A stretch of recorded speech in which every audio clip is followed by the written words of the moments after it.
Welcome back to the Social Cycle podcast, where we take a look at things affecting the Black community from a sociological and psychological point of view. My name is Boonie, and I'm here with Royalty from the R.E.A.L podcast, Brent, Endya, and Vangeline. Also, Royal, you can introduce yourself if you would like to. You have the floor. My name is Royalty R.E.A.L, host of the R.E.A.L podcast, R.E.A.L standing for Raw Educated Analysis of Life. Check us out every Friday. That's it. I'm ready to rock with this topic. Okay, the topic for today was chosen by the guys. Um, for some reason they want to talk about marriage and creating a family, so I guess that's what we're going to talk about today. And I'll say these days, marriage is one of those topics that I see people talking about a lot on social media or whatever. And I feel like there's so many different views, opposing views, and like people are looking at marriage different now and things like that. But I do have a little bit of stats here because y'all know we got to incorporate a little bit of that. But marriage comes from the Middle English, which was first seen in 1250 through 1300 CE. However, the ancient institution likely predates this date. The main goal of marriage earlier on was to act as an alliance between families. Throughout history and even today, families arrange marriages for couples. Most couples didn't marry because they were in love, but for economic liaisons. How y'all feel about that? Economic, what was the last word that you said? Liaisons. Oh, liaison. Yeah, liaisons. Thank you. I feel like now we talk about marrying for love more now rather than like to join families together to keep money in the family, stuff like that. But I wonder when did it start changing? Like when did start becoming about love?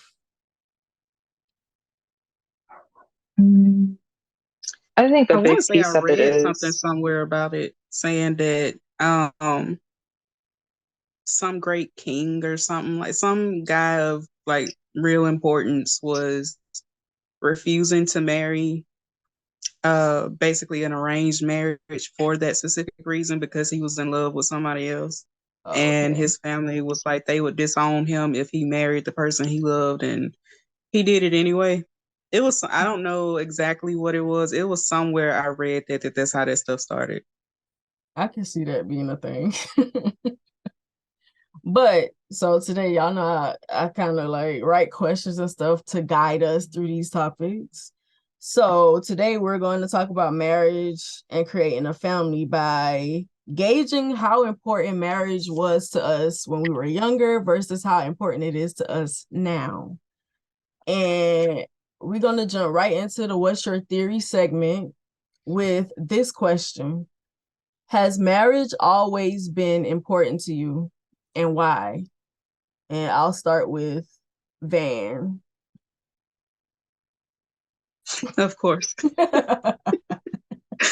Um, no, it had never even been a thing on my radar. Versus now,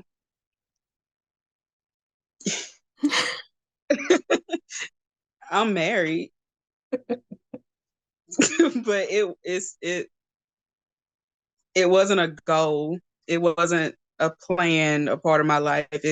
So I'll say it like this: if I wasn't married now, it wouldn't make a difference to me. I'd still be fine. It wasn't important to me to be married or not be married. It actually, honestly, when I was younger, I said I would never get married, and fell in love, and I was like, it might not be too bad. Again, it wasn't like I need to be married to this man. I want to be married to this man so bad. It was just like, oh yeah, that's fine. That's fine. So yeah, it's never actually just been an importance in my life. Got you. What about you, Brent? Marriage to me is like very important. Like it's at the top of my priorities to actually do is to be, someone's husband. Um, the reason why is because, even though my mom and dad been married now for almost close to 40 years, and that's my background. All the men in my family are married, and one of the things they always told me, about being married was that, their families was keep them going, keep them healthy, keep them alive. It's like they have a motivation to, continue going through life because of their families. And from an activist standpoint of me, I see that the first thing that a lot of outside parties try to do with regards to us as a people is they try to attack the black family. It's like they try to destroy the cohesiveness of the black family to further whatever division they can try to manipulate us into doing. So, nah, like I believe strongly in marriage and family, and that's how I feel. India, what about you? When I was younger, um, I like marriage was an idea in my head, but it's not like anybody like talked to me about what marriage encompassed or anything like that. Like I remember, I don't know if y'all recall, but y'all remember like the game MASH, and it'd be you like Yeah, write down who you would yeah. marry, like what kind of house you would have, stuff like that. So it's like in my mind, I think as a kid, like now my view of marriage has changed. Like when I was a kid, I very much just thought about like I want to marry a rich man. Like that's all I had in my head. Like that's all that mattered at the time. Like we need to have money and we need to have a big house. But as I got older, I don't I don't want to say I don't desire to be married anymore, but it's like I don't have to have it. I'm very content being by myself. Like if I do get married to somebody, it definitely has to be a I trust this person wholeheartedly. I actually love this person, like all those things. It's not just a financial thing. Like of course that's a piece of it, but Gotcha. now I consider all these other uh traits in the person that I choose to be my partner. I got you. What about you, Royal? I grew up, my parents were married, and my grandparents were married. So I grew up prioritizing marriage over my own happiness. So it caused me to view marriage from a skewed lens. I saw my dad, who was unhappy a lot of time, but did things that, you know, to preserve the family when he shouldn't have. So when I was younger, I viewed it as this is important. This is the most important thing is marriage. I need to find me a wife. And even my first girlfriend, I was thinking, marriage, because I grew up in the church. This is what I'm going to do. And then when I got older, first marriage went in the toilet. So it was like my view changed. It's like it has its benefits, but also I learned not to prioritize the marriage over my own happiness, if that makes sense. Got you. For me, it was pretty much the same as Van. Like, I didn't I had growing up, like everybody around me was married, but like they were like married multiple times. Like that's like pretty common in my family. Everybody been married at least twice. So I look at them as serial monogamous because like they have to have a serious relationship. They gotta be married. That's all I saw. But a lot of the things that I grew up around, I didn't look at it and be like, oh, that's what I gotta do. That's what I need to do. It was more so I had always questions like why are they staying with this person when they feel like this? Why are they doing this when it's this? Like I always questioned it. Um and when it came to myself, I can't say that I really pictured me being married or having kids or nothing like that. I'm pretty sure people probably thought I was because of the type of person I was. I was very quiet. People wanted to marry me. I had a lot of guys that was talking about it since high school and probably even as early as middle school, wanting to marry me or whatever. But I never really put that much thought into it, like, oh, I'm gonna be married or whatever. I will say though, in my last relationship, I made it. I I definitely created marriage as like this ultimatum basically for my ex. And it wasn't because I wanted to marry him. It was because I knew he wasn't going to marry me. And I knew that I just needed something to divide us. Like I knew he was a person that wasn't going to do it. So I used it as a tool to divide us because I didn't want to be in a situation like it was toxic. Like I said, I did some crazy stuff in that relationship and he did too. But when it came to us talking about marriage, it wasn't because I thought, oh, we complement each other so well, we should be together, let's start a family or what. I didn't care nothing about that. I just wanted something that I knew he wasn't gonna do. And did it work? I feel like we didn't break up for that. We broke up for something else. So I can't say that it did. But the way that I see marriage now, I really don't think about it. I don't think about, I'm this age, and if I don't be married by then this, then I'm not satisfied or whatever. I really don't care. Like I'm more focused on taking care of myself because that's to me is the most important thing because I have a disability. So I've depended on people my entire life. So taking care of myself is important to me. So I don't really it's not important for me to find a husband and find somebody to build a life and a family with.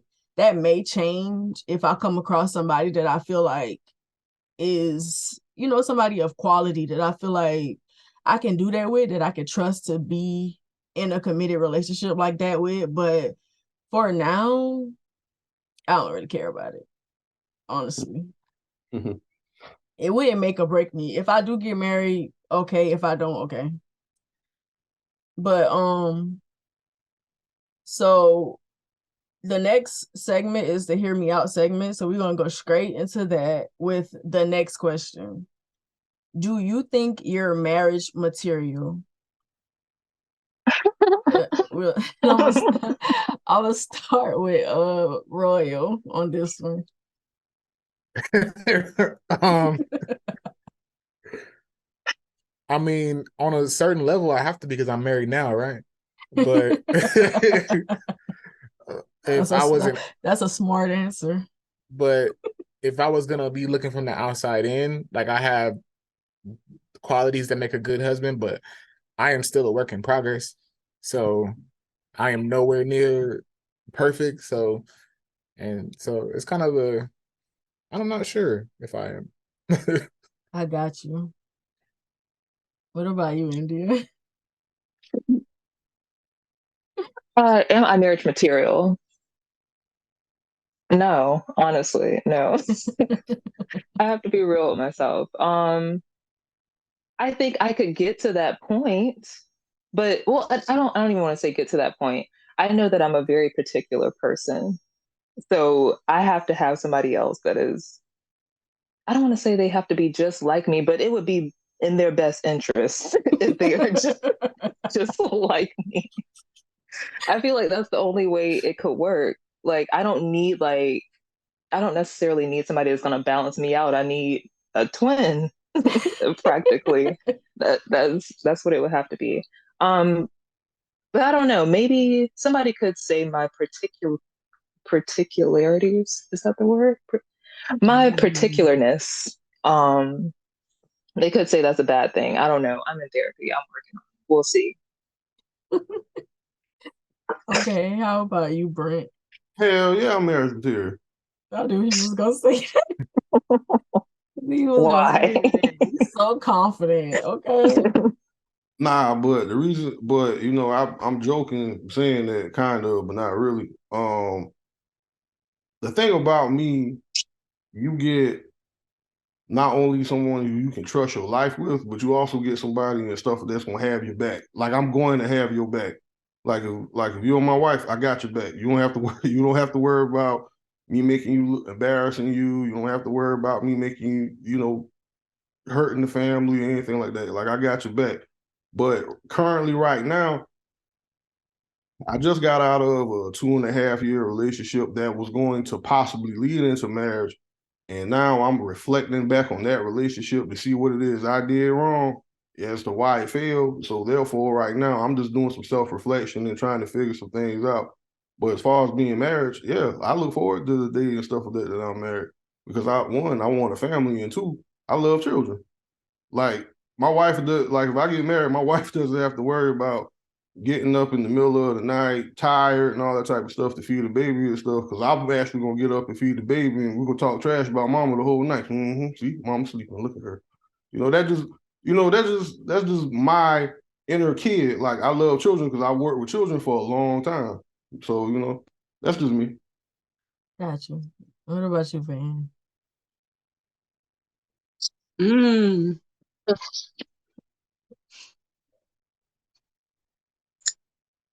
it's not really a yes or no for me because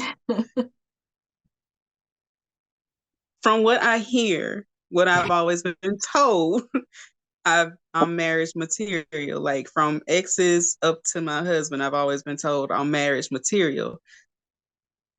But I guess because I never really cared about marriage, I really can't see how. Like I don't Right. I think it's different for everybody. Like marriage material is different for every single person. Like just because I might see this as husband material doesn't mean the next woman gonna see that as husband material. So I can't really say. For the people that have dealt with me, they say I'm marriage material. So I guess I've been marriage material. I don't really have an opinion on what marriage material is because it's different for every person. So Right. I've been told I'm marriage material. Do I think I'm marriage material? I guess so. You definitely marriage Like yourself. I guess yes. And Van, you know what? I didn't mean to interrupt anybody, but Van hit the nail on the head with something when she says it's different for everybody. That question is very subjective. Mm. But Yeah. I said, do you think though? Oh yeah, but yeah, you're right about us. But now that I'm thinking about it, like, damn, that is a very subjective type. But anyway, I'm sorry.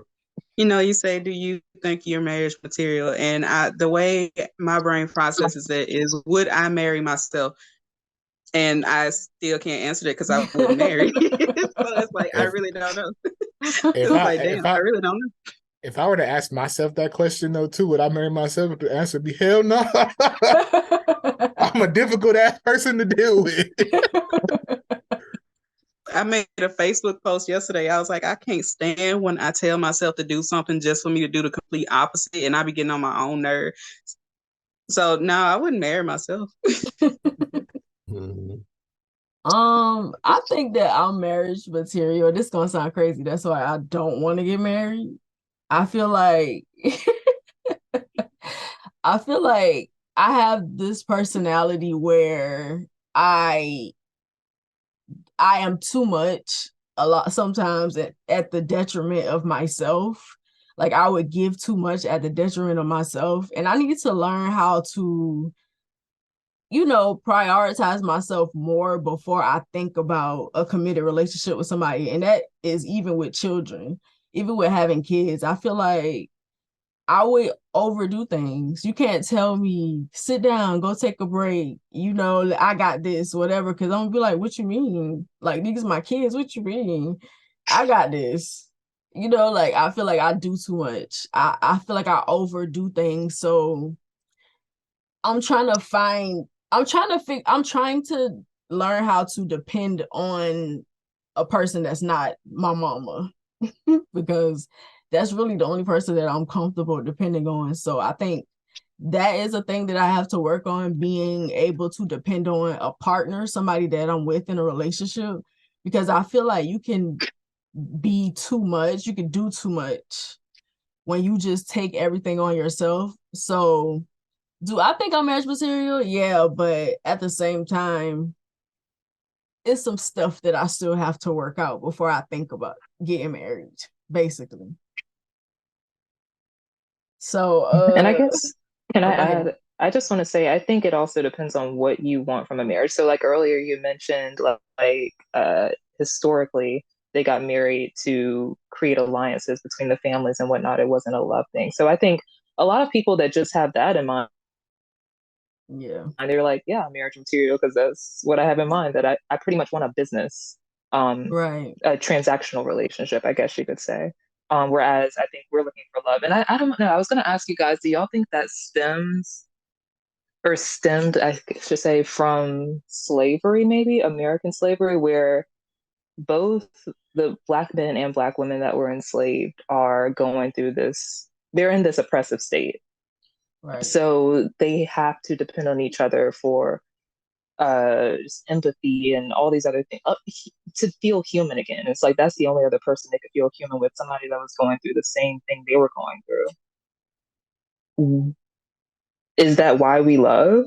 Because we're in the same economic bubble?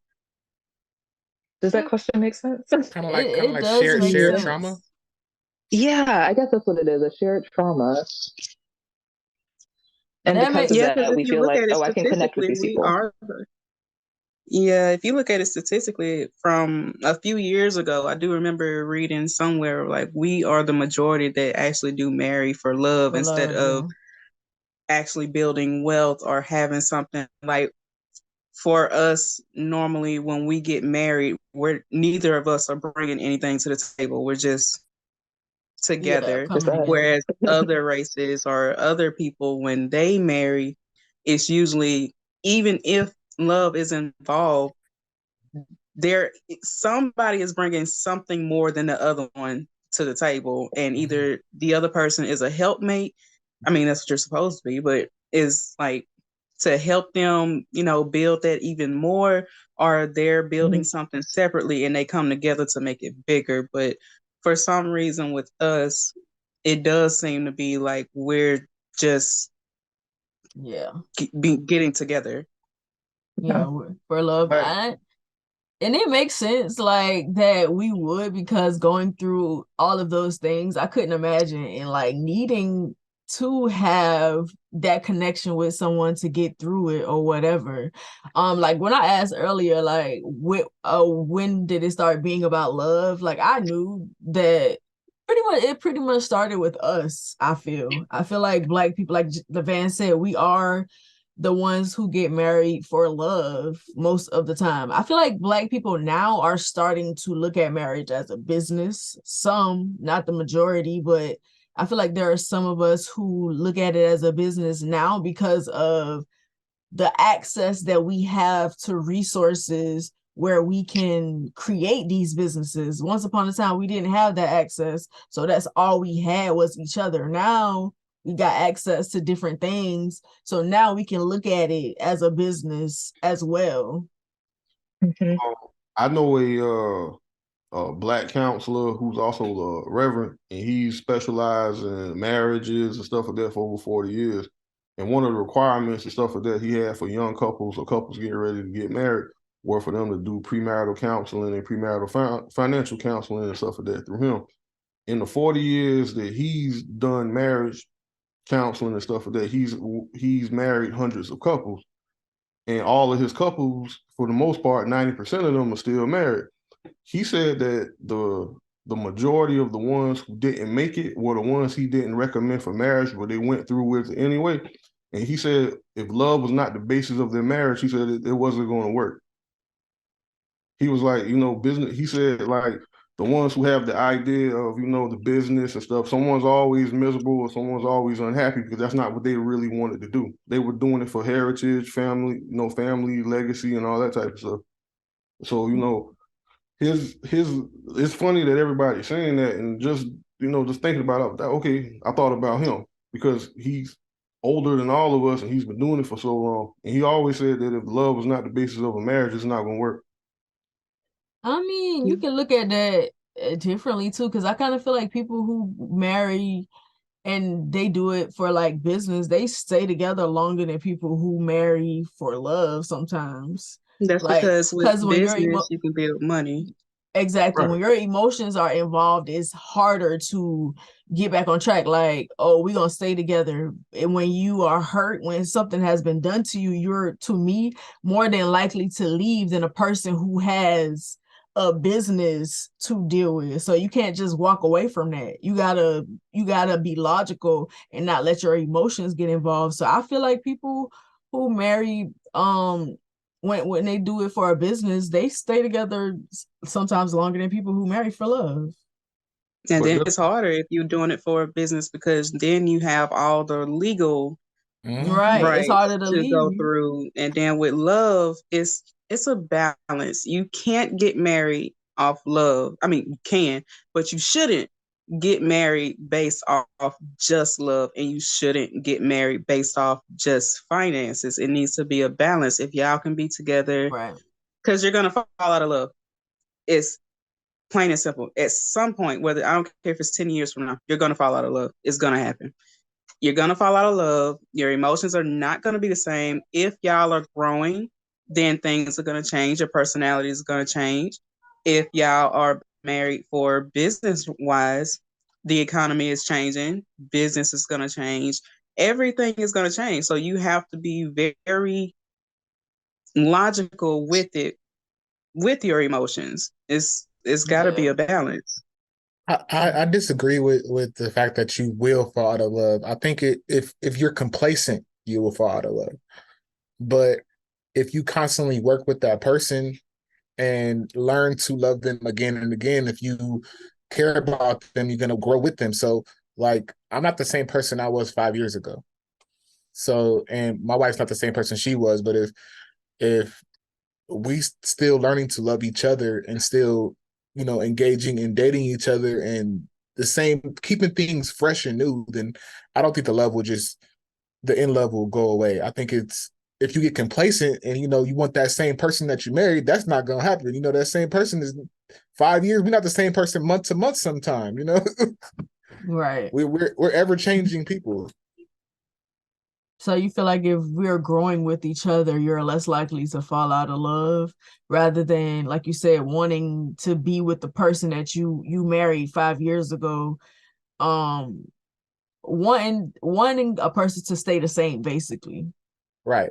You have to be willing to accept that they're going to change because you change. We are Right. growing. Our knowledge is increasing. It's a whole lot that's going on. That's what our counselor told us too. Actually, is just like she's not going to be the same woman that she is now in 5 years. In 10 years, she's going to be totally different, and you're going to have to adjust to that person and learn to fall in love with who she is then too. And I feel like I think when I that's, go I'm ahead, sorry, go. India. You go ahead. I was just gonna say, I think that's what scares me most about marriage because I don't know if I'm gonna like that new person. You don't know if you're gonna like me, like when I start changing. So it's like, what is going to keep me here? Same. That's the same thing. And I know because I get bored with people easily Yeah. because I've never found somebody who grew as fast as I did, who changed as fast as I did, who wanted, you know what I mean, like different things like I did. Like some people would look at me in relationships and tell me that I'm never satisfied. Like, you're never satisfied. You always have to be looking for more this, more that, whatever. And I've never been able, especially with not a guy, I've never been able to find someone who moved as fast as I did, who grew as fast as I did. And I think that's hard too, like finding someone to grow with you. I'm not married, but this is for Royal and Van. Marriage, I'm just asking from y'all perspective and stuff. Marriage is a lot of patience, isn't Yes. it? Yeah, I kind of Yes. figured that. Yeah, I kind of figured that it's a lot of patience. Okay. I got patience, but after a little Even while, more so if you got kids involved. It's like mm, I can honestly say it's fine when you don't have kids. Like it can be a lot easier when you don't have kids. But once you have kids, you need 10 times more patience because now you have to have patience with your kids and your spouse. that's why I'm taking my time. But I got a second question for this segment. So the second question is, what is the one flaw you have that discourages you from marriage? And for the people who are married, what is the one flaw that discourages you from, I guess, wanting to stay married, if that's a thing, like a flaw that you have specifically? And I'll start, I guess. I feel like the thing that discourages me from marriage is what I said earlier, the fact that I feel like I could be too selfless. I can also be too like I feel like I'll be overcompensating for the other person for a while because I know when to get out of situations too, but I feel like I run myself, I drain myself before I even do that. Before I even recognize, oh, you doing too much. I feel like I'm too self-sufficient as well. Like I don't know how to work with somebody um in relationships. I'm not gonna say that I can't, but not work with somebody. I don't know how to depend on a person, like fully depend on a person in relationships.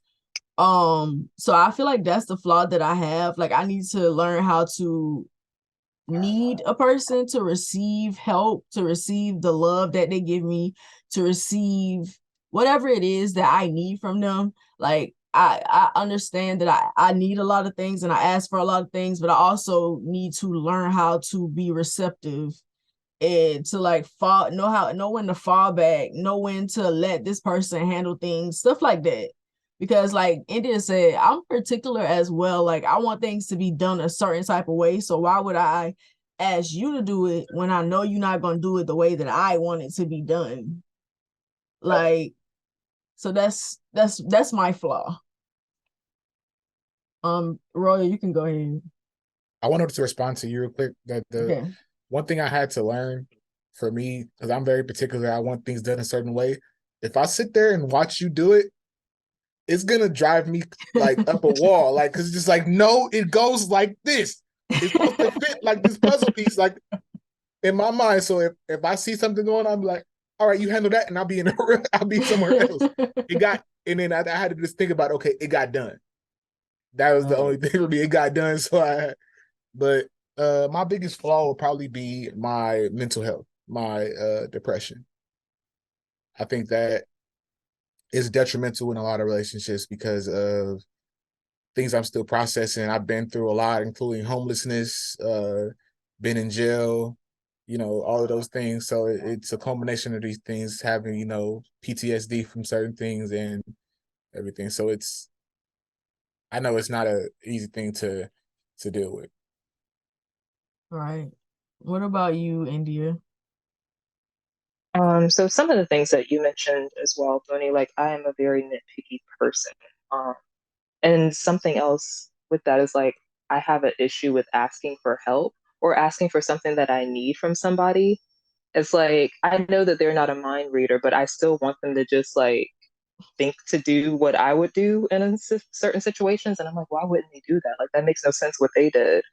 Um, and I am trying to learn that everyone is their own individual and they're not going to do things the way that I would do them. But it still bugs me. So Right. I'm trying to get over that. And I recently learned, well, I don't want to say I was diagnosed with it. My therapist did an assessment and apparently I have BPD, not bipolar, but borderline personality disorder. And uh, it's hard to gauge whether my emotional responses to certain situations are me and whether I'm doing too much or whether it's like the appropriate amount of like upsettedness. So Right. I'm always kind of going back and forth with myself, like, am I doing too much right now? And it's a lot. So that's my flaws. What about you, Brent? For me, it's trust issues. Um, not me per se, but my partner. Will I be able to trust my partner? Because y'all kind of like not everybody, but we could be laying in the bed. You wake up in the middle of the night, sit on the edge of the bed, look at me, and say, "I can't do this anymore," and just walk out the house. I'm like, "What the fuck?" So it's It's something that you did 3 months ago.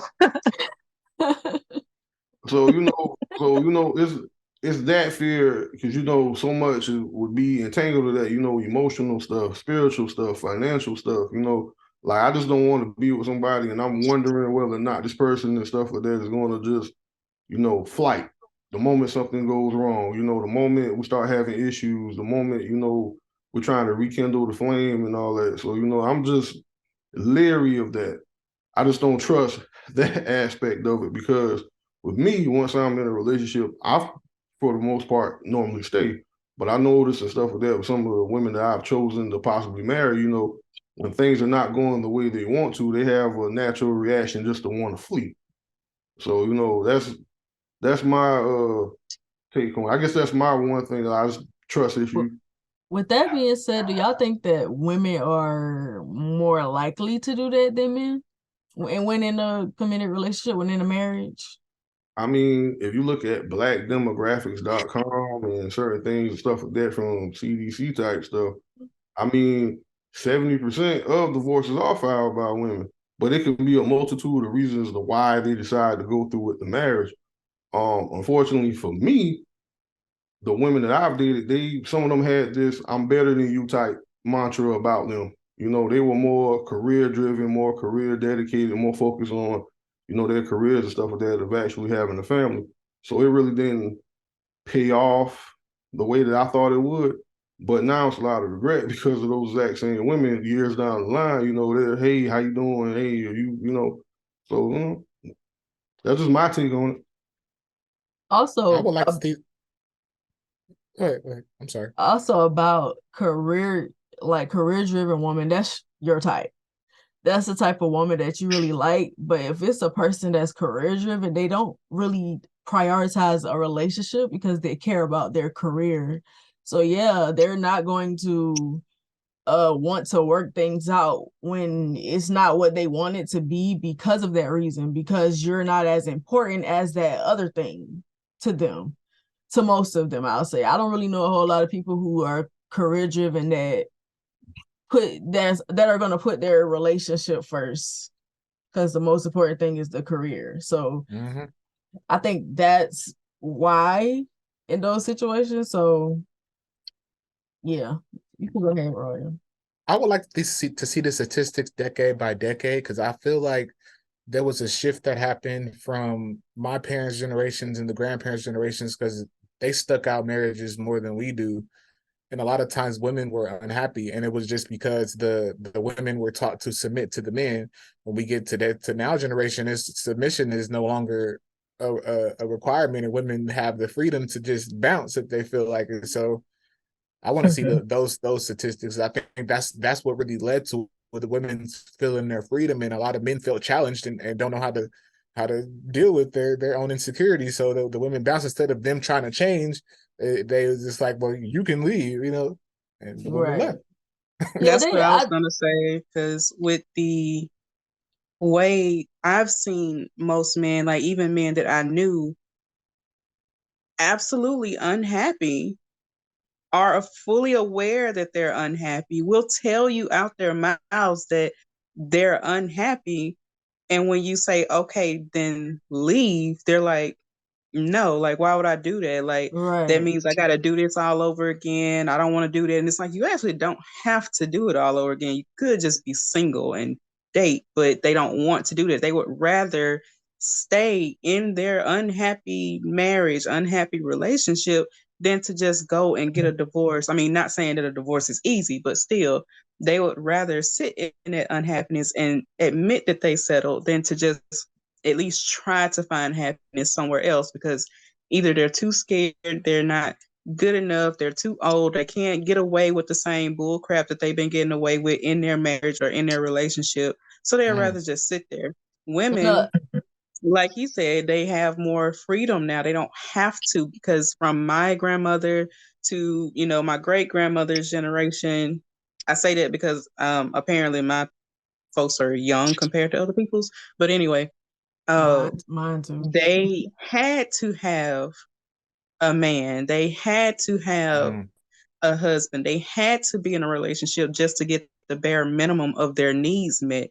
And now, like he said, we don't need Right. that. We don't have to have that. So if we don't want you, we're not going to be with you. And it's like, I feel you would want to be wanted, not needed, Right. but Yeah. not every. And I think that a lot of men take pride in that too. Like they think it's like women leave relationships where we stay, we're more loyal. They think that that's a good thing, but it's really not. Like, you don't think enough of yourself to leave a situation when you're not happy. It's not a good thing. Loyalty, and I feel like men value loyalty a lot more than us, especially in situations like that, because it looks a certain type of way when I'm loyal. I'm Mhm. perceived a certain type of way when I'm loyal, and we really don't care about how we're perceived if we're not. Like, and I feel like men care about how that looks, being loyal, and they take pride in the fact that, oh, we stay in situations. Cause I see men talk about it all the time, all on social media or whatever, how women, leave situations. We don't never want to work things out. Y'all run from situations and stuff like that. And they'll be like, well, why does it not matter when a man is unhappy? Why is it always the woman is unhappy? Because you've sat in a situation unhappy for a long time, and then when your wife gets unhappy and she decides, I want a divorce, you're bitter because it's like, well, I was unhappy, but I didn't say nothing. That is your problem. If you decide to sit in a situation when you're unhappy, it's your problem. You could have said something. You could have been the one who asked for a divorce or to go to counseling or whatever else. But Mhm. see, a lot of times and stuff like that. I'm not speaking for me, but like married friends and stuff. Like, if I'm not happy in the situation, I'm gonna be very vocal about it. If it's not working out, then okay, you live and all that. But a lot of men are actually shamed sometimes. We reach out and cry out for help and stuff like that. We get called punks and you're not man enough to do this, do that. And I got friends and stuff who are married and right now and stuff like that. They're in unhappy relationships, but they really have no one to really turn to. It's always the same door being closed in their face. Man up. And I'm like, you just can't say that to everybody. Just man up. At the end of the day, people got feelings and emotions, and some people want to express their feelings and emotions about stuff. And Yeah, that's not fair at all. yeah, it's not. It's just something and stuff that a lot of black men got to start taking into consideration. Okay, are we just going to stay with this woman who is loyal to us when we're unhappy? You Right. know, I feel like I feel Mhm. like society perpetuates the thing too, is the old happy life, happy wife, Yeah. thing. But when I always challenge people, I say it's happy house, happy spouse. Like, it's about both of Yeah. y'all's happiness together. It's not Right. just, oh, you make her happy at the sacrifice of your happiness, because eventually it's going to change who you are as a person. You're going to be a bitter person. It's going to come out some way, whether you go off on her, you go off on your kids, you go off on people at work.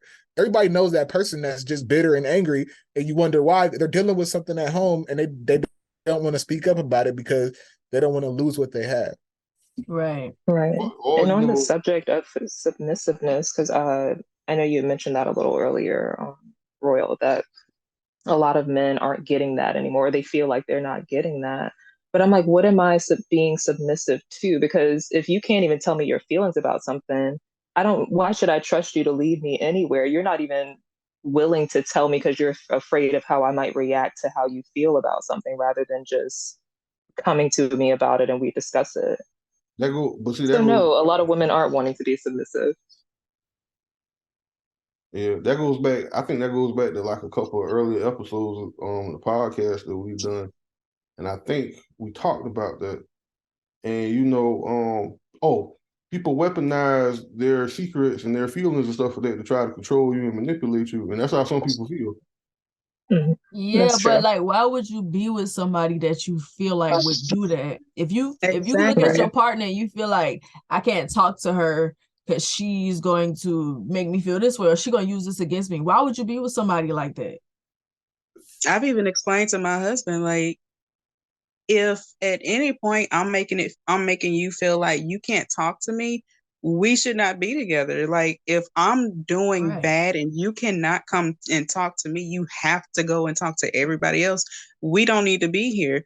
Either help me to help you, or we need to end this and be happy on the outside, because there's no point in being here if we can't talk. Like, what's the purpose? Right. Why would you be with somebody you can't Yes. trust? Why would you be with somebody you can't express your feelings to? That's wild. Now, I can Hmm. understand if you're doing that and they are not understanding, or y'all Right. having miscommunications and you're trying to work on it. That's one thing, but you just completely have it set in stone that you can't talk to this person, why are you there? Exactly. Do you think outside parties like families and stuff sometimes get too involved in relationship or marriages and stuff like that, and it influence people to stay in horrible shit that they don't want to be in? No, for sure. Only if For they Yeah, can be sure. influenced. Yeah. yeah, Okay, because that seems to be a recurring theme amongst the people on social media, online. Somebody can, vent or say something that they don't like, and the family can be pressuring or forcing them to want to stay. Just, bro, girl, he got a good job. Okay, so what? He running around Mm. bro. on you and shit. Like, would you, Tell me or about it. And or that does work for a lot of them. I know my mom tried to get me to stay with a couple of guys, and I was just like, "Did you not hear the stuff I just told you about you?" My mama favorite thing to say is you gotta find somebody to work with. You just gotta work with. You gotta work with this person. You gotta work. It's like, bro, if I'm doing that much work to stay in this situation, it ain't for me. Like, shoot, in my last relationship, I didn't get my feelings validated about my ex. So when he did something to me, like, I don't trust y'all to talk to y'all about it. And then it's like, why didn't you say anything? Because when I was telling you about this other stuff, Mm. he a good man. I don't see him do this. He don't do that. He a good man. Or I heard from my stepdad, he wasn't raised like you. So that means I'm supposed to be patient with him because he wasn't raised like me. I heard that dumb stuff before too. That's Wasn't raised up. that makes no sense. They that shit do, stupid. That they shit do, stupid. they do make People you feel really be crazy. acting like we're supposed to raise our partners. Like, Yeah, oh, she not like you, so you got to be yeah. patient with her. And it's like, bruh, just go find somebody else. And it's like, oh well, he wasn't like that, so you just got to be patient with him. And it's like, no, If I I gotta don't. do that much work, I shouldn't be here. Like that much. I think when it comes to communicating with family, it depends on their level of maturity and how much they're gonna be unbiased. And it's really hard for family to be unbiased or friends to be unbiased because you're their friend. So I approach it when somebody comes to me with something. I try to help them work through the feelings without telling them what to do. I'm not gonna Right. say you should stay. I'm not gonna say you should go. I'm gonna help you work through it. Like, okay, how do you feel? How do you really feel? Are you break it down? What are the things that are making you stay? And I challenge them, and it's like I just want you to say stay or leave. Right. Stay on leave. People do want that. I I can't think make the me and decision Boonie for can you. agree. I think me and Boonie be on the same page. Like, we'll do that in the beginning, Yeah. and But then after a you need to while, it's get like, out all of right, there. stop. Get away from that nigga. You gotta get out of there. You crazy if you stay with him because it depends. Like I feel like people do have that. Like I feel like it depends. Like you can be in somebody's relationship too much, but certain things. If I'm hearing somebody say certain things, especially if I've been through it, it's gonna raise my antennas, and I'll be like, I don't know. This look a little bit more serious than you taking it. You might need to leave this situation, Right. especially if I feel like it's abusive. If they're being abusive toward the person. People think that you should accept abuse sometimes.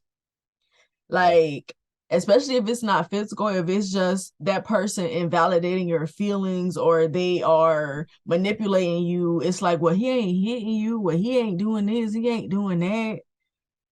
Like, stay with he a good man. All men need to be a good man is a job. And not cheat. Yeah. A job and not be a cheater. We have so many things that we need to be considered a good woman, but all a man needs is a job. Like my family be so happy when they see a guy come around. Only thing they ask them where you work at. That he said he got a job. Oh, he a good. I like him. That's a good man right there. No, he not. Look at y'all situations. You Them know niggas what? had jobs. Yeah, they had like a dude can have a job, can have a great career, can have all of those things, but abuse is abuse, whether it's emotional Right. or physical abuse. And And even when it's not that, like, it doesn't have to be something extreme for you to be unhappy and not want to be with Right. that person. It's right, okay true. to not want to be with somebody because you don't like them no more. Like you don't like who they are because you don't feel like y'all compliment each other now. Because sometimes you can think that that that's what it is. And then when you really get into that situation, it's like when y'all gotta solve problems together, it's like, whoa, When I I was don't know, I in ain't did my homework. my last marriage and when we split up, like I was very didn't really tell my family anything. So when the split up did happen, my mom was so close to her. It was at a point I felt like she cared more about her than me until I started breaking stuff down that actually happened, and she was just like "Damn, she did that." Yeah, mom. As soon as you left, she was talking shit about you, but I didn't tell you that she was talking mess about you because I was like, she was like, "Dang, I had no idea because I didn't want you to know. I didn't. I was afraid that you Right. would choose her over me." But now that I'm gone, she just like she blamed me everything on me afterwards. It's just see, I didn't raise you to be that way. You It didn't raise do me to kind of seem put up like with they be on the other person's side, like your right, own family. It be right. feel like they on the other person's side more than you. Yeah, it was the biggest mind. Can I curse on here? Yeah, we Okay. can say anything. I'm about It to say, was the girl, you biggest don't. I'm about to mind say, fuck. you don't know me. You don't know me. That's fair. That's fair. But it was the biggest mind fuck when I went to my parents about, well, excuse me, specifically my dad about a situation that was going on in my relationship. And I was like, what would you do in that situation? Well, at first, I didn't say it was like going on in my relationship. I just posed it as like what would you do like in this situation? How would you think about it? And they were like, oh no, I wouldn't trust that person. Like that doesn't make sense. And I was like, oh well, this actually happened within my relationship. And he was, well, I don't think he meant it that way. I think you just took it. And I was like, Bruh. Why are they like so that? That's so weird. Hey, Why but are they Nadia, like that? but not Nadia. I'm sorry, but India, I can relate to that because I dated a girl, and I was talking to Boonie about her. She great career, everything like that. We broke up because she was just a horrible fucking person. Like she was just so fucking horrible, like just horrible all the way around. Oh no, you gotta work. I'm like, oh Huh? y'all want that bullshit? Okay, you know. right. So So I I'm went. not So I working with went for a that. long period of time not even talking to my family. I went for a long period of time not even talking to my parents. My mom was the main one. I decided that I cannot talk to mine about nothing. I be because Nah. it be taking me back to childhood when I thought that they were stupid. That I was smarter than everybody. Like I be thinking, yeah, I was right this whole time. Yeah. Yeah, but I Like, learned not to go to them for sure because I'm like, you yeah, don't even have a good marriage. Why would I come to you you're for right. relationship advice? Like, that was Nah, I dumb Exactly. on my watch some part. people in my family's marriage, and I just be like, I would never go to Right. you. Not for no advice. If I might want to vent, if that time comes, Mhm. if I want to vent, then maybe yeah. But I'm not coming to you for no advice because you miserable, been miserable this whole time, and you want to tell me I'm not doing that. Especially because they don't think like us. Like they come from a generation of stick it out. It's not that bad. Like Yeah. it could be worse. Like cheating is like the worst thing to them that can happen. Like I be saying Yep. all the time, anybody that I'm dating, cheating is not the only reason you can get broken up with. I want to But in their share. mind, they have to justify what they're doing. Yeah. I want to share like my grandfather was an alcoholic, and my grandma, him and my grandma stayed together. They were from a small town. My grandfather was known as the town drunk. She stayed for years and years and years. It took him 30 years before he kicked his alcoholism, but she felt like she had to stay. And then she's like, I stuck it out for 30 years, like 30 years of unhappiness. And by the time he's not drunk anymore, y'all don't have any relationship at all. You're just there. And then with my mom, she fought alcoholism, and my dad was too what's the word? Codependent. They were codependent on each other. And so like Yeah. when I grow up, I'm looking at them like this is the example of marriage, not realizing that I'm seeing the worst example of sticking it out. You guys like when they split, I was so hurt, and after a while, to think about it, like they should have split up like 20 years ago. Like they should have broke up 20 years ago because this is not healthy. And another thing too, I feel like with our parents, like when it comes to like that generation, they rely on their kids a lot for emotional support when it comes to their relationship. And they don't and they stay in the relationship because they have that outlet. Like they have you to come talk to, vent to, and this is what I don't like. This is what I don't like about your mom or your dad or whatever. They talk to us. They're staying in this situation that they're not happy with because shoot, that's a little codependency too. You're relying on me for emotional support when you need to be talking to that person about what you don't like about them. And then you Right. staying in here unnecessarily because you have an outlet. That's not healthy either. Not at all. I remember I told my mom and my dad that my dad said one thing, like it was literally just one thing about my mom. My mom said something about my dad. I said, "Oh, look like y'all need to be talking to each other then." They never came back. I was like, that's y'all business, not mine. Like, I, not you serving logic over here. Exactly. I, And I was like, you forgot who raised me. Like, who am I more like? Both of you. Why did you think this Don't was a hit a good black idea? don't hit a black parent with logic though, because they can't take Right. Right. it. when it like when it came to us and our relationships and stuff like that with my siblings, my dad used to just give us this look like, all right, what you want me to do? Like, that's your ass staying in something that you ain't got no business staying in. The fuck you want me to tell you? Like, that's on you. My mama used to be like, you know what you want to do, but you telling My me that what I feel ain't really like it ain't that bad. You telling me it ain't that bad, but then telling me you know what you want to do. You know how to get out. If it ain't for you, you know to get out, bro. If I'm talking to you, I'm confused because I would never come talk to you about something like this. I figure things out on my own. So if I'm coming Right. to talk to you, I'm confused. But that's just how she is. But But we can really, move. oh Oh, my go ahead. Go ahead, Brent. Then we can move on. nothing. I was just sitting there reflecting, and it got me thinking about my dad because I'm starting the older I'm getting, the more stuff that I'm starting to act more and more like him when it comes to certain things. Like he the king of just got ice running through his veins. I've never seen him like shiver or at anything, especially when it came to like issues that's pertaining to relationship advice. Because I used to go to him for relationship advice all the time, and he just look at me dead in the face, like you know what you want to do, just like how you know what you want to do. So why are you even coming to me asking me? You just want confirmation, don't you? Sometimes you do need it, and that's okay. Like, what's wrong with needing confirmation sometimes? You just cold Right. Sometimes blooded. that's what you need. Yeah, yeah, most definitely. But hey, hell, his parents. Right. Now to move on to the next segment, the let's fix it segment. Since we've all identified a problem that we have when it comes to marriage and like a flaw that we have, let me ask y'all this question. How do you prepare yourself for marriage to become marriage material? Or how do you become better in a marriage that you already have? Van, how you feel? Repeat the question, please, so I don't go all over the How place. how do you become better for your marriage since you already married? That flaw that you felt like you had within yourself, how do you work on that to become better for your spouse?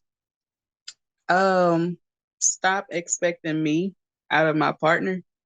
I'm currently in therapy now, and I got to talking about my marriage, and I'm actually doing a challenge. My husband has no idea about, but I'm actually doing a challenge right now to help me be better for him in a way because he watching football if y'all hear any background noise.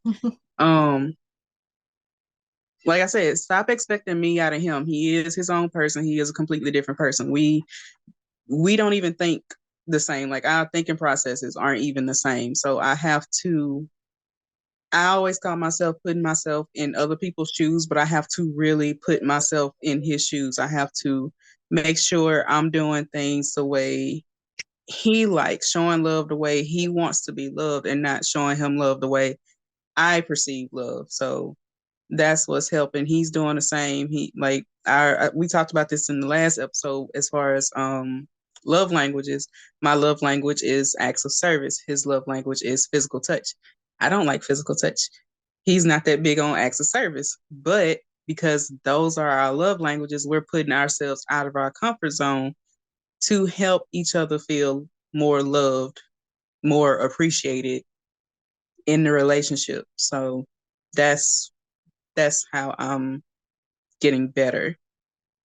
Got you. What about you, Royal?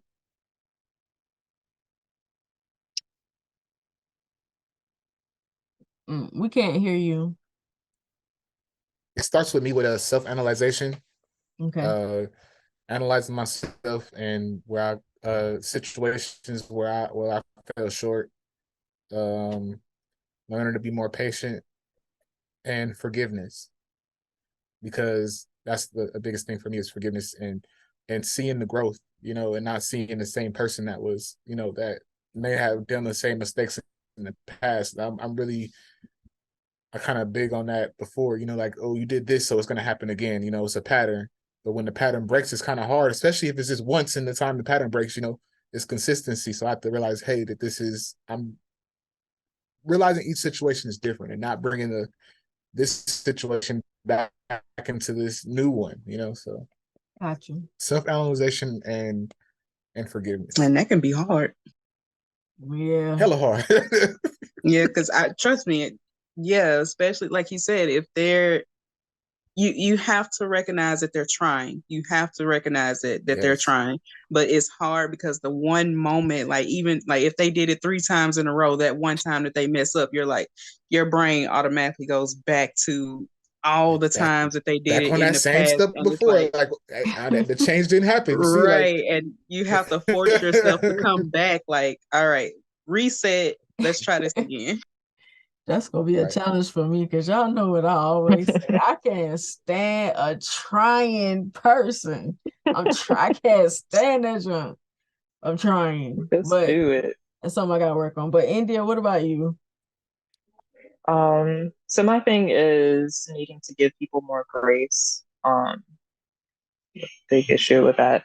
And also being okay with being wrong. Or not even necessarily being wrong, but like, okay, I'll just like give the scenario real quick. Like, I was with I was with my partner and I had some work that I needed to finish like real quick before my last day of work. And I was like, oh, it's just gonna be a few minutes. And it ended up taking like 40 extra minutes. And he was just sitting there waiting. But then I just kind of brushed it off like it was no big deal. Mind you, if he did that to me, I would have been pissed. But I was like, oh, let's just go. Like it's fine. But he was obviously upset. But I was just kind of like, why are you acting all pissy? Like I definitely could have been better in that situation. So yeah, I need to learn how to acknowledge and apologize better. What about you, Brent?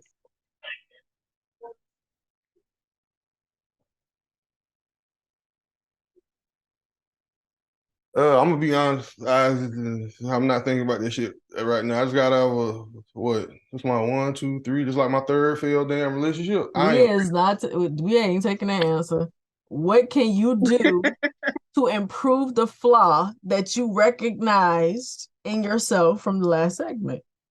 Take time to date and get to know them, be their friend, that type of stuff. Because I rush shit too fast. I want to be in love so bad and stuff like that I just fuck everything up. But I'm learning. I'm learning. I'm learning. Brent, you gonna make me write you. Why? What happened? What I do? I know I taught you better than that.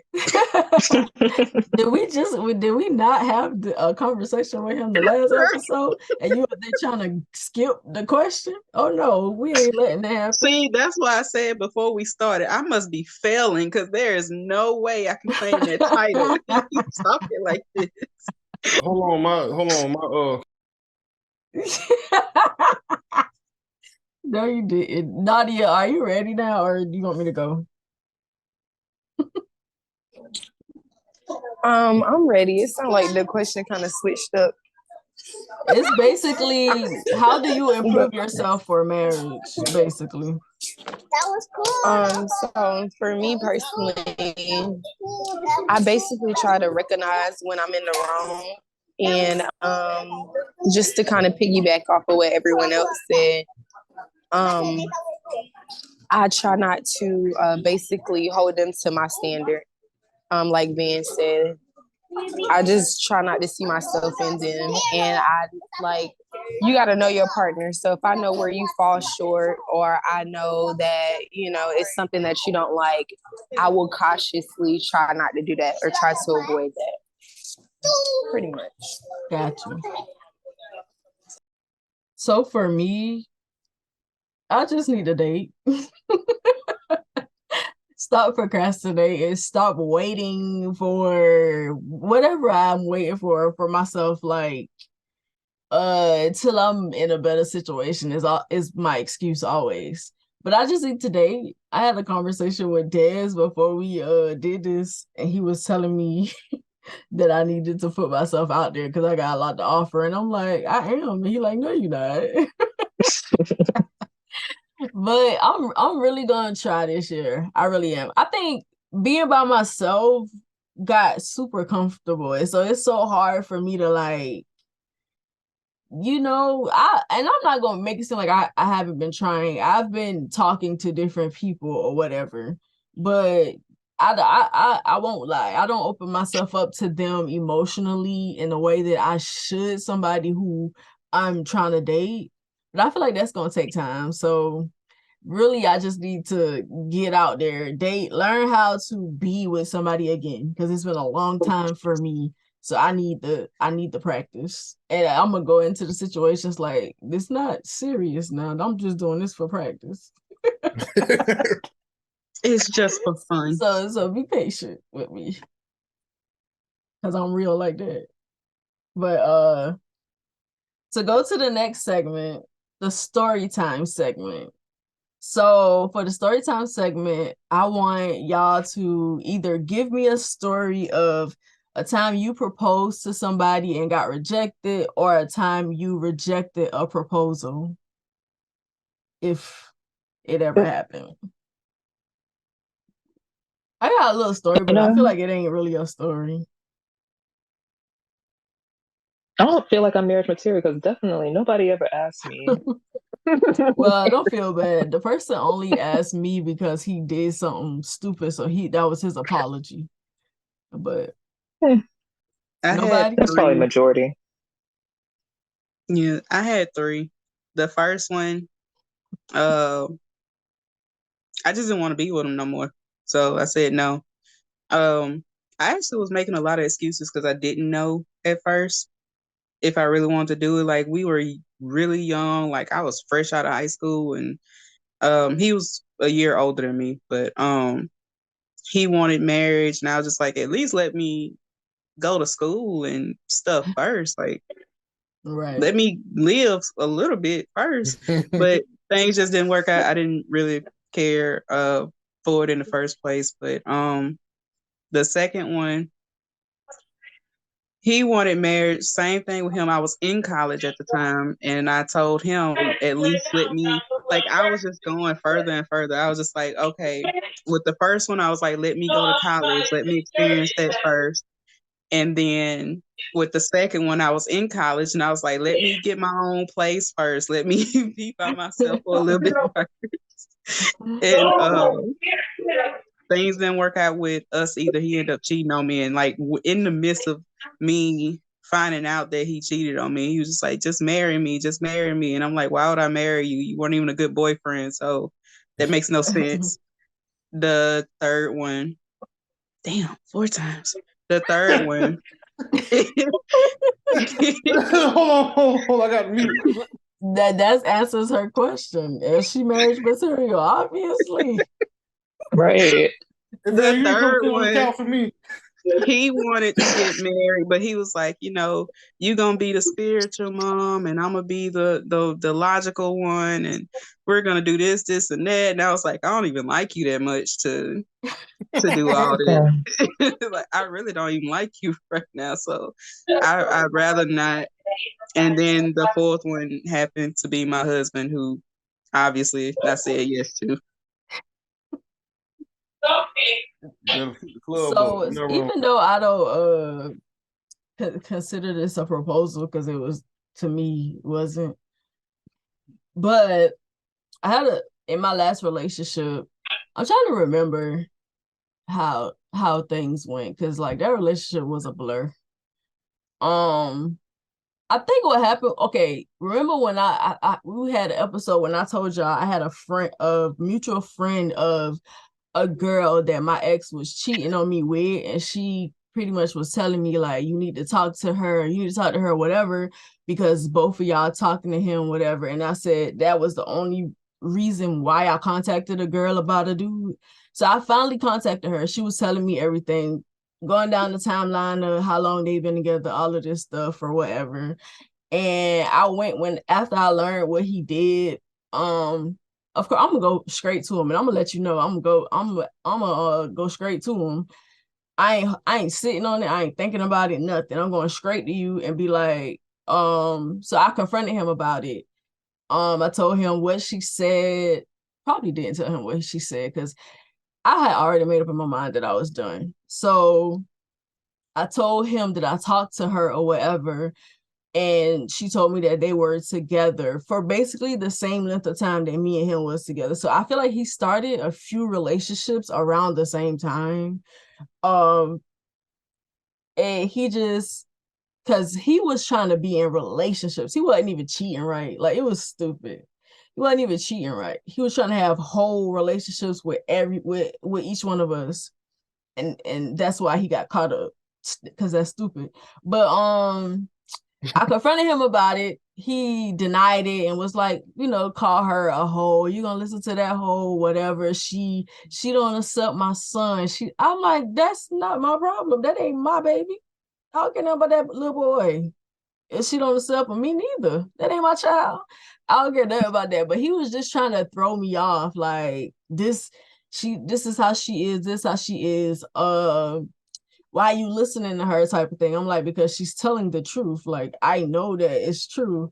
So he came to my house and I didn't want to talk to him. I didn't ask him to come there. He just showed up and he would do this a lot. Like, just pop up trying to make me communicate with him when I didn't want to. And he came to my house and I think I was in the middle of like writing a paper or something like that for my brother for school. And like he just like took the computer out of my hand, sat it on the chair, and then he got down in front of me and tried to like put a ring on my finger, but I'm not looking at what he doing. I'm ignoring him. I'm pretending that he's not there. I'm ignoring him. So he holds my hand out to put it on my finger, and I smack the ring out his hand. Like, nigga, get that out here. It ain't none of that going on. Like, just acting stupid. Like, he just used to do some stupid stuff that would work for, I guess, for other women, but it didn't work for me. To me, it's like you're pathetic at this point. You're on your knees begging me to marry you after you got caught cheating. That's pathetic. Like, I don't even look Sound at like a you the movie same. scene.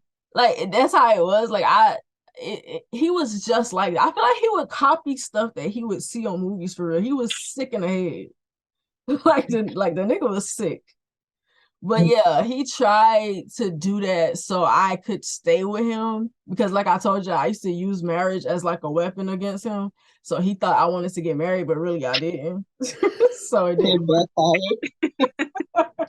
so it didn't work. But yeah, that's my little story. I don't really count it though, because I feel like I said, that was pathetic. Anybody else? I've never been rejected or rejected someone married proposal. That's what I'm talking about. But to go to the next segment, the wealthy health segment. For the wealthy health segment, I want everyone to give one thing you think everyone should do before getting married. I'll start with. I'll start. Marriage counseling. I feel like everyone should sit down with an old marriage couple or a pastor and really, air out their issues before they get married.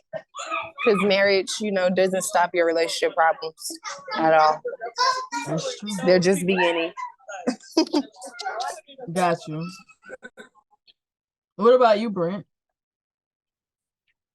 Hey, marriage counseling. And also, there's nothing wrong with dating to see what you like and that type of stuff. But most importantly, like before you decide to say I do, know yourself, know your partner, and just know whether or not this is a journey that you want to spend the rest of your life with somebody, because I'm not about to be in a situation or put myself in a situation where I'm not happy.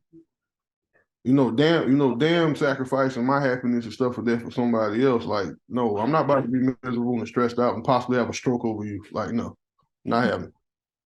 You gonna do it? No, hell, I'm not. You know what? I have a technical difficulty.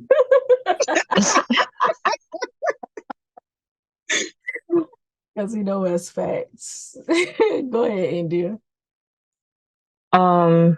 I guess, yeah, if you're already at the marriage stage, hopefully you've had your own individual therapy by that point, or you've at least dealt with yourself and you know yourself and what you want out of life. So, um, I don't know. I guess outside of that, definitely talk about what you want, like the big things, financial, like what kind of financial life you want to have, whether you want to have kids or not, because I feel like a lot of people get married and think the They just person's going think, to change their yeah, mind, like knowing they don't want kids or whatever. Um, Money, kids, and I guess just in general what you want out of life, like what kind of career you want, whether you want to travel or whether you're more of a homebody, like different stuff like that. yeah. So you'll know, are we going to actually mesh once we live together day in and day out? Are we going to be able to cohabitate? Okay. Royal. Um, I would just want to piggyback off of what India said. Have your own therapy first. I think that is the most important thing. Have therapy, work through your traumas. Don't bring your old traumas into your relationship. So it's hard because a lot of people don't even know they have traumas. I didn't know Right. some of the things I hadn't processed yet. So process through those things before you get into a relationship because it could be damaging to your future. So Van. Pretty much what everybody else said, except like stay in it. So if you're getting your own, of course, it's highly recommended to get your own individual therapy first. Um, and if the other person isn't getting therapy, if they're able to, but they're choosing not to, you might want to look into why before you decide that that's your person for the rest of your life. Um, if you're going to marriage counseling, I would highly highly suggest stay in it. Don't just do it before you get married and then once you get married, that's it. No, stay in it as long as you possibly can. If you have to drop it for a little while and go back, do that because obviously things will change within your marriage over time. So definitely stay in it. Um, my recommendation would be to be with this person at least a couple of years before you decide to get married to them because for some reason I noticed that once that 2 year mark hit, that's when things either start changing or you start actually noticing and paying attention to the person that you're actually with. Like you start seeing a lot more of them. mm-hmm.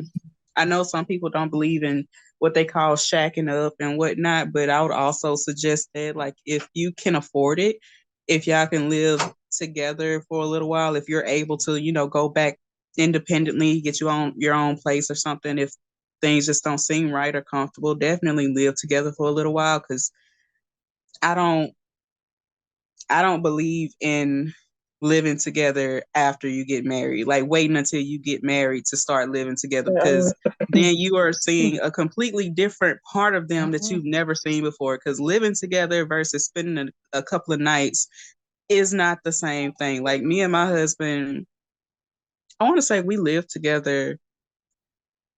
It wasn't a long time, but it didn't really change much. I think we lived together for at least 4 months before we got married. But I mean, we were engaged during that time, but still, we lived together before we got married. So it wasn't much that changed as far as, how they were with us being in the same space together. But I would definitely suggest that if you can or if you're comfortable with it. But main points, counseling, make sure you stay in that. Don't just get it and then stop. Just if you can afford it, stick to it. Got you. I feel like uh I feel like people should do progress reports. I know that might sound a little crazy or whatever, but like in your relationships, and it don't necessarily gotta be like a sheet of paper where you're grading each other or whatever, but like have periods where you sit down with each other and talk about the needs that you have that aren't getting met, or what you expect from them, what you want more of from them, and stuff like that. I feel like people's fear of criticism um is one of the hardest things to work on when you're like in a committed relationship, like when you're trying to tell somebody how you feel about something and they don't want to hear it because they want to see themselves as perfect, like I'm doing everything that I'm supposed to be doing. So I feel like every couple of months or whatever, sit down with your partner and give each other progress reports, like tell them what they could be doing more of to satisfy you and vice versa. And also I kind of feel like, like try to like have fun, like, and don't go into it just being all about structure and family and this and that and whatever. Like enjoy each other for real, like not just, you know what I mean? Like enjoy each other, like not necessarily having to go somewhere and do whatever, but like you have to bring out each other's inner child. Do not shame somebody for how they connect with their inner child, and actually try to be with them when they're doing that. Like if your person likes to play video games, they like anime, stuff like that, even if you don't like it, try to show them that you're at least invested in them enough to want to do those things with them, want to see them happy in those Yeah, spaces, yeah. rather Show than interest in make their hobbies. Yeah, right rather than making it, oh well, he likes this, I like that, we don't have the same hobbies. You can try, you never know what you might like. You could try the things that they like. Just be open to that type of stuff. Like do more fun things together, be kids together. Like I feel like that's one of the things, we grow up and we feel like we have to be serious and about business and stuff like that all the time. Like we forget to have fun together, laugh together. Most of the people that I see happily married are like the most childish people that you see together. Like they do a lot of funny things to each other or whatever. I just feel like that's missing in a lot of situations, because you feel like you have to be a certain person once you marry somebody. Like you still got that inner child. Nurture your inner child and help them nurture their inner child. Mm-hmm. Agree. So since we don't have any questions for the what would you do part of the podcast, just remember, if you have any questions or you want any advice, uh email us at socialcyclepod@gmail.com. Of course, I'll have it in the description.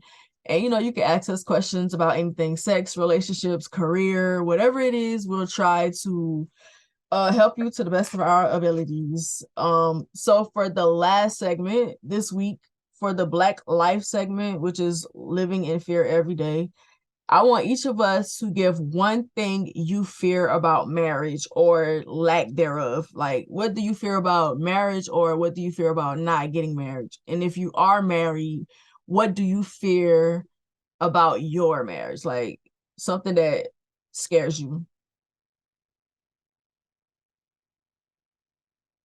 I'll start, since I feel like, to give y'all a time to think about it. I just fear like being stuck in a situation with somebody that doesn't want to work with me, someone that doesn't validate my feelings, my opinions, things like that. They just see me as a helpmate. I want to be seen as a person. I feel like we often don't see each other as people no more. That could be one of the things that makes it hard. But I want to be seen as a human being. I don't Who has feelings and who has opinions about things. I don't want you to just feel like I'm around to do this task, do that task, or whatever. Like I fear not being seen as a human, being seen as perfect, or I'm supposed to act this way, or I'm supposed to do this thing or whatever. So you don't allow that space for me to be human, because we're all human.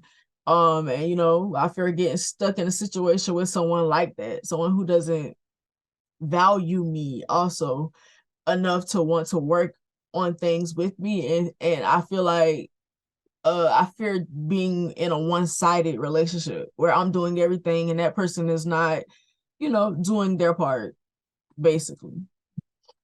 What about you, Brent? My fear is not having all of my actions reciprocated.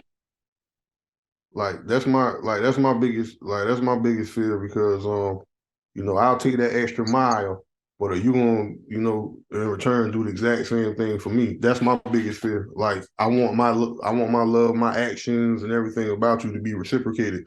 If it's not reciprocated, then you can get the fuck on. That's how I feel. What about you, India? I have two. So one I mentioned earlier was my feelings changing when I after I'm married to that person, me not liking who they become or whatever, they not liking who I become. I fear getting trapped in something like that. Also, I have a big fear of replacing a guy's mom. Like I feel like I'm possibly gonna get stuck with some guy that thinks I need to do everything that his mom used to do, and that's not me. I'm very scared of that. That's understandable because I ain't trying to be nobody mama neither. What about you, Royal? I fear somebody not matching like I'm matching my energy. Like I want me being all in and they're not, like Brent was talking about waking up and saying I'm out. I'm done with this. That's my biggest fear. When I'm in it, I'm 100% in. All of me, everything, my time, money, and everything is invested in this. And to you know just Got wake you. up one day and say you're done, then I'm devastated. That's my fear. What about you, Van? Um, I fear my trust being misplaced. Like basically, it's basically summing up all of what y'all said into one. Basically, like I fear finding out that I chose wrong, or or finding out that I should have never gotten this in the first place, or things were a lie, or it wasn't worth my time. Just, you know, I think that's what almost anybody would fear is Yeah, just getting into it, especially if we're already in it, like we're already here. We're 7 years in now, and then I find out in year 10 that in year two is when it should have ended. Like that's that's my fears. Like so things could have been way different. Time could have been kept and not wasted, a long time ago. That's one of my fears. okay, I'd rather know Nadia. now. Got you. Okay, Nadia. For me, yeah, I'm sorry. I'm out with my family, so every time I speak, everybody look at me. But yeah, but for me personally, um, my biggest fear when getting married is just like I guess just being stuck with a person that basically just being lied to, being misled, thinking you're one way, and then when we get married, you turn into like a totally different person. Um, Also, once I'm married, my biggest fear is also getting a divorce because I only want to get married one time. I want to get it right the first time around. So if I don't get it right the first time around, I probably want to get married again. My trust gonna be messed up. I'm gonna be done. That's They always say understandable. you can't count the first ones. Yeah, You they said what? they do What you say said? that. What you said, man? I didn't catch you. I say, they say you can't count the Hmm. first ones. The first ones are just test runs. My first show didn't count. I need to do over real quick, reverse. Somebody put that reverse down on the Uno table, you know what I'm saying? So, with all of that being said, this was a great conversation again. Thank y'all for coming on this platform and sharing your opinions and your experiences with me in public. And thanks to everybody for watching. I hope you continue to tune in as we tackle more topics that we feel are important to talk about. But thank you for watching. We'll see you on the next episode. Bye. Peace.